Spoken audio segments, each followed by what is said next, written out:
Hey everybody, it's Tactard Ted. It is the 12th day of August. It's a Friday. And we all know that I'm really happy about Fridays for various reasons. Down here where I'm at, school starts Monday, so this will be my last time I get a chance to... Well, actually, today was the kids' last day of their summer break, so they start school Monday. So this weekend, I probably should do something really nice to hang out with the family. I think I'm going to put them to work in the yard. But that's beside the point. So I'm going to talk about my favorite subject, Ukraine, but I'm going to do it in a little different way today. What I really want to talk to you about is one of the things that have been exposed by the war in Ukraine, and that is the rampant Russophobia in this country and in the West. And yes, Russophobia, it's real. It's absolutely real. And I can give you a perfect example of why I say that Russophobia is real. All you have to do is look at the way that the West and the United States are reacting to the war in Ukraine.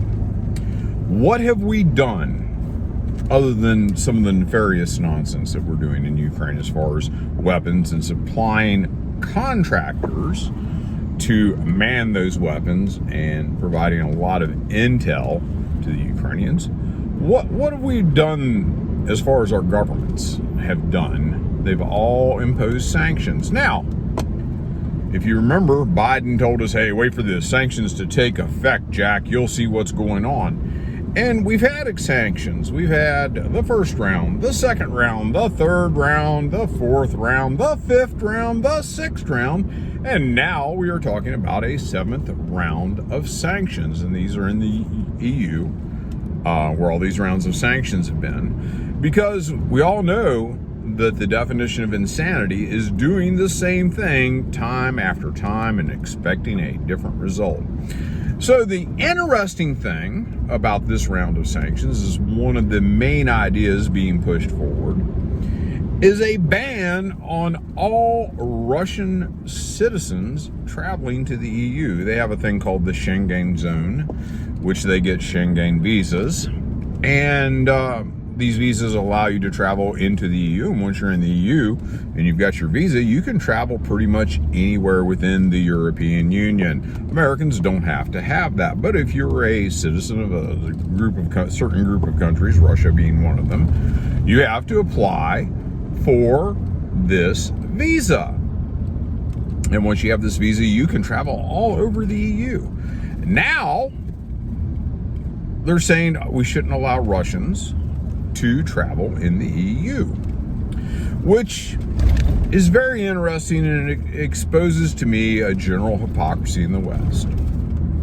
I remember very plainly in the 70s and 80s how we ridiculed the Soviet Union for not allowing their people to travel to the West or travel to Europe.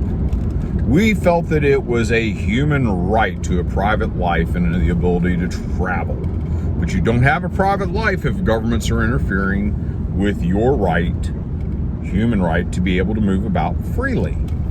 And this was one of the big criticisms we had of the Soviet Union. We felt that if these Soviet citizens could get out and they could see how great the life in the West was, that they would throw off the yoke of oppression, that they would demand change from their leaders. But here we are, just a short time later, and it's not a right to travel, it's a privilege. It's a privilege. Isn't it interesting how one day something's a right, then the next day it's a privilege?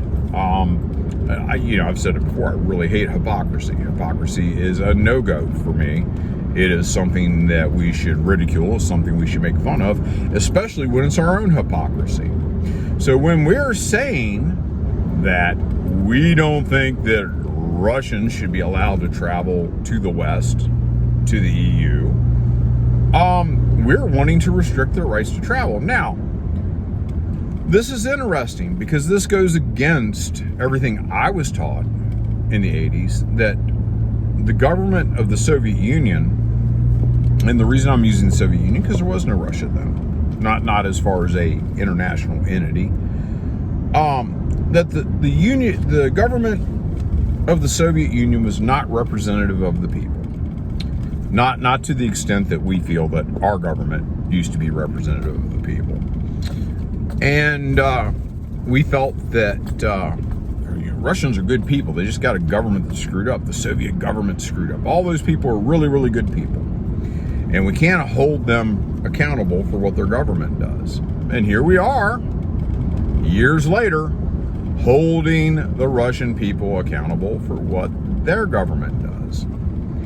And basically, we are trying to force the people of Russia by turning up pressure on them to jettison their President Vladimir Putin.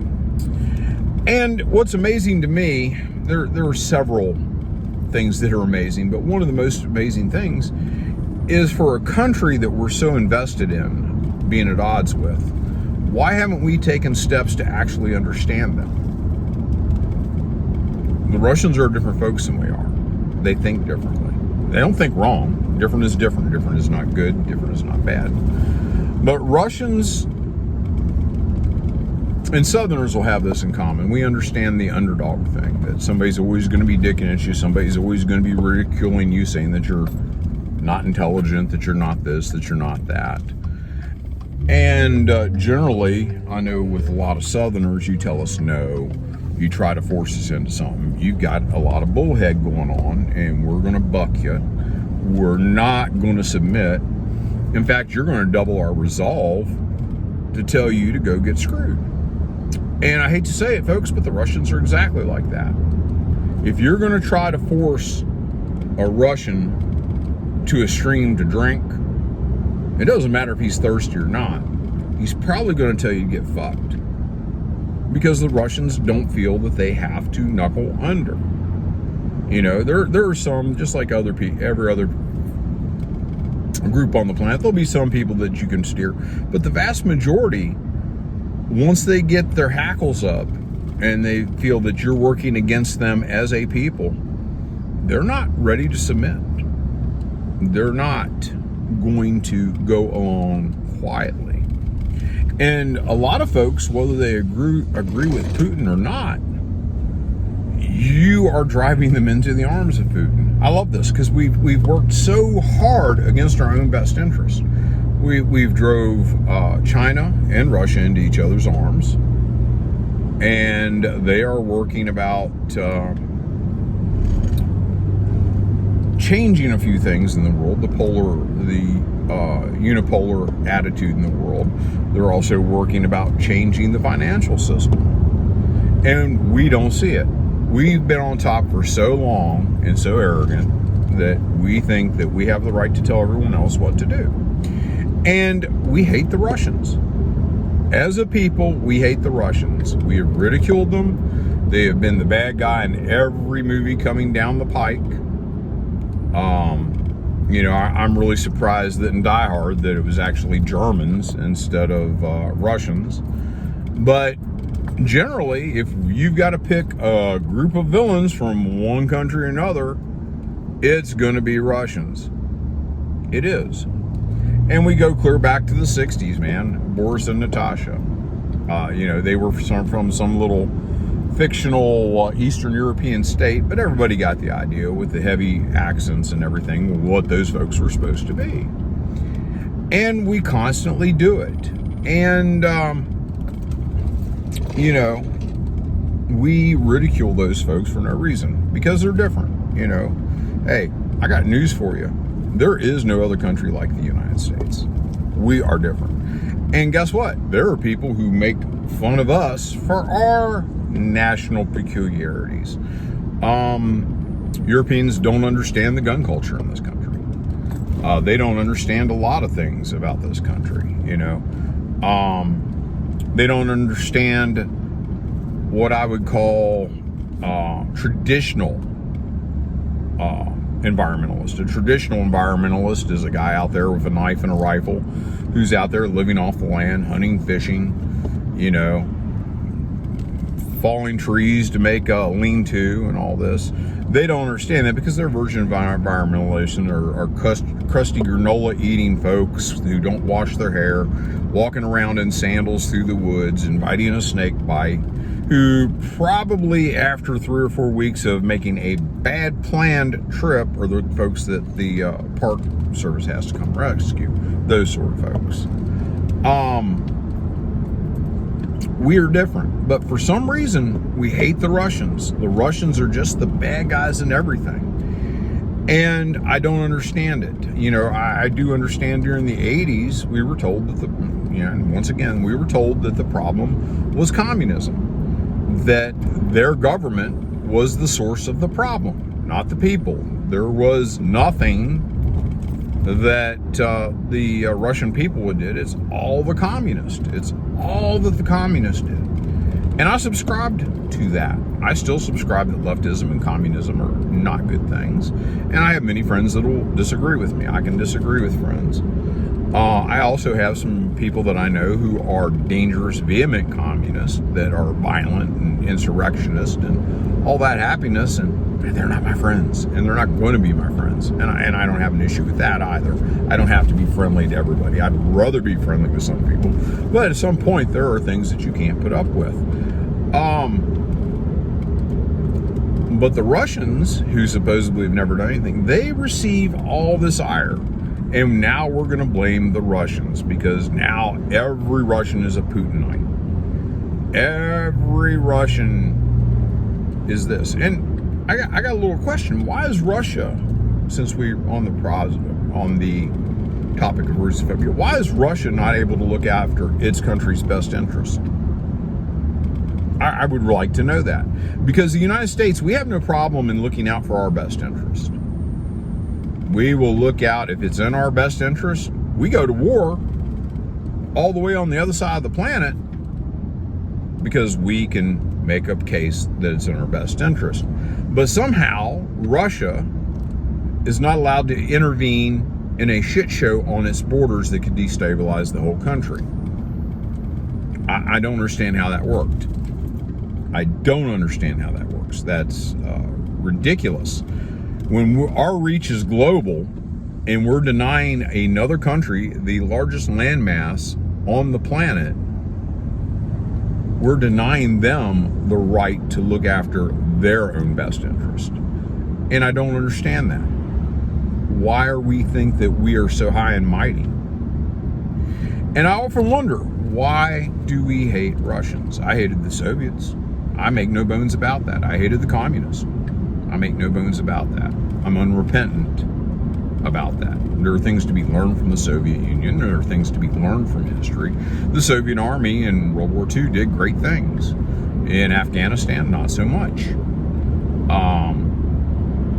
If I'm going to look at the lens of history, I can look at everything fairly objectively, even in my own country. And this is why I have a problem with what we are doing today. We are not being even-handed. We are not being fair. Our interests are the only thing that matters. Everybody's interest, everybody else looking after their own interest is a bad thing. I think it's hypocritical. I think it's very short-sighted. I've also heard other folks mention a quote by a famous Russian writer, a guy who was actually exiled to my wife's home city of Omsk, the great Russian writer Dostoevsky. And he has a quotation that we always hate the people we have wronged. Now let that sink in. If this is true, and I know it's true, my ex-wives hate me, and they wronged me. No problem. They hate me, and I got no issue with that. I haven't done anything to them that deserves such scorn and ridicule, but it's what I got, and I'll live with it, and that's fine. I suspect that the reason our government hates Russia is because we have wronged them. We have meddled in their existence since almost the beginning. We helped keep a weak leader Boris Yeltsin in power. We interfered in Russian elections, pumped a lot of money into the Yeltsin campaign to keep him there. And Yeltsin is probably, if you go back and you look at the constitutional crisis in Russia in 1993, Yeltsin probably has more to do with the problems in Russian society today than Vladimir Putin ever has, because of the way he handled a constitutional crisis in 93. So, what you need to understand is we need to check ourselves, and we need to check, why do we hate the Russians? Why are we so scared of the Russians? What is this fear? Why is the European Union all in on doing things that are self-destructive to get at the Russians? Their bans on oil and gas. They've had to walk those things back. And now they are saying, hey, we don't want Russians to travel to our countries. I will tell you what, not every Russian can afford to travel abroad, but those who do are pretty affluent and spend a good bit of money when they travel. And you don't want their money. Now, what that does is that will make other destinations like Thailand. Thailand has a huge tourist community. Egypt, Cuba. That's going to make those destinations a lot more popular. Or Russians are simply going to stay home and spend their money at home. And it may not be a big thing, but I will tell you this much. I'm sure the Russian economy would enjoy to have their money staying within their borders instead of going abroad. And once again, back to that, well, do we want them to see, don't want them to see how great and wonderful the West is, that they take those ideas home with them? Well, no. Perhaps we're ashamed for them to see what the West is. Perhaps we're ashamed for them to see all the woke nonsense that we are forcing people to adhere to. Could that be a reason? Why make the Russians see us as any weaker than we are? Don't let them travel here. It's the same with the news. And I've said it before. We used to allow Russian news sources in this country, or Soviet Union news sources back in the 80s, so we could ridicule them because they were just so far off the mark. And now we're in bizarro land. Everything is flipped. Everything's 180 degrees of what it was. And I'm not appreciative of it. Not appreciative at all. We had a possibility for a new start with Russia in 1991, 1992. Instead of lifting those people up and allowing them to mature, we did everything we could to economically and politically keep them under our thumb and cause them weakness and interfere and meddle. And, I'm sorry, that's not what we're supposed to do. Our founders did not want us engaging in gunboat diplomacy. They did not want our reach to be global. We left a global empire. We left the British Empire to start our own country. We started this country because we were pissed off about the way we were being treated by the mother country. We were pissed off about the taxes. Hey, and we just hired 87,000 new IRS workers. That should show you how far we are getting away from what our founders intended in this country. And I'm sorry, I've went about 4 minutes longer than I normally like to go, but hey, I just got to rambling, and that's what I think. If you disagree with me, hit me up. Tell me you disagree with me. If you agree with me, throw me a like and a subscribe. Later.